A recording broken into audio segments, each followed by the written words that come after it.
Hi guys, this is a tutorial on how to build a street luge out of aluminium.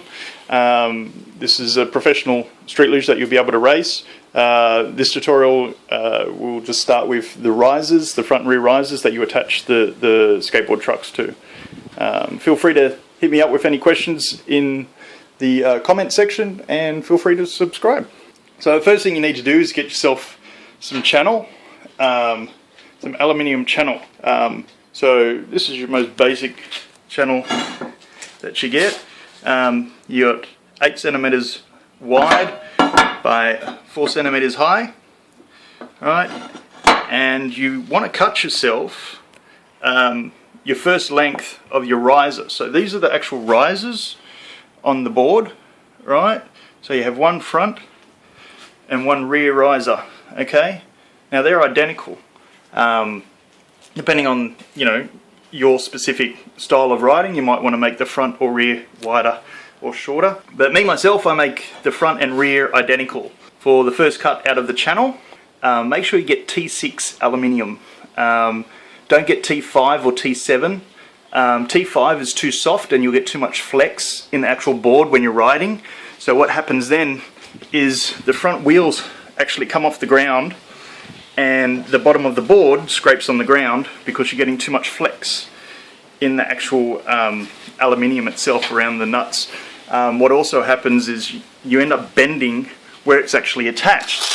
So behind here you actually have it mounted and attached to the board, and you'll get a lot of bending and stuff if you don't use the right aluminium. T7 aluminium is actually too hard an aluminium. And what happens then is you get all stress fractures around the truck bolts. What you want to do is you cut yourself a length of aluminium. I keep it simple and keep every angle at 45 degrees. 45 degrees is pretty much the perfect angle I found for my boards that I ride. So a simple cut at 45 degrees will suffice for this T6 aluminium, right? You can actually use like a handsaw or something on a little like guided track system. I used to use that, but now I've invested in a circular saw, so it's made making boards a lot easier. So once you do the first cut at 45, you want to do a second one for the other half of your riser. Okay, so what that is going to do, right, is you then flip that upside down, and that becomes the bottom half of the actual riser.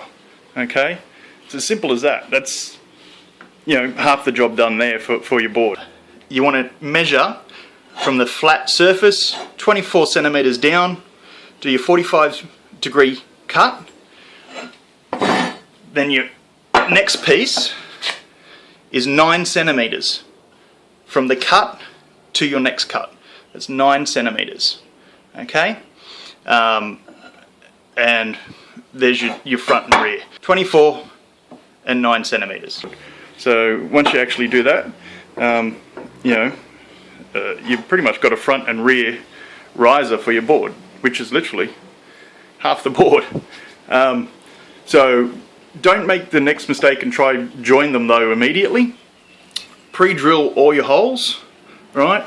To do this, I use a template now, but the easiest way is to find center of your channel. Half the reason I use an 8 centimeter bit of alloy is because it's really easy to do maths. So 4 centimeter line, and then you mark the holes to that. I did this all before templates, and I literally would just lay a set of trucks on there and then mark the holes after I found the center of the actual truck itself. So you just sit a skateboard truck on there after you've found the center of the skateboard truck, and you literally go along and mark each hole where you want to do it. Because I've got the template, I can just do all these holes now. Makes it a lot easier for me.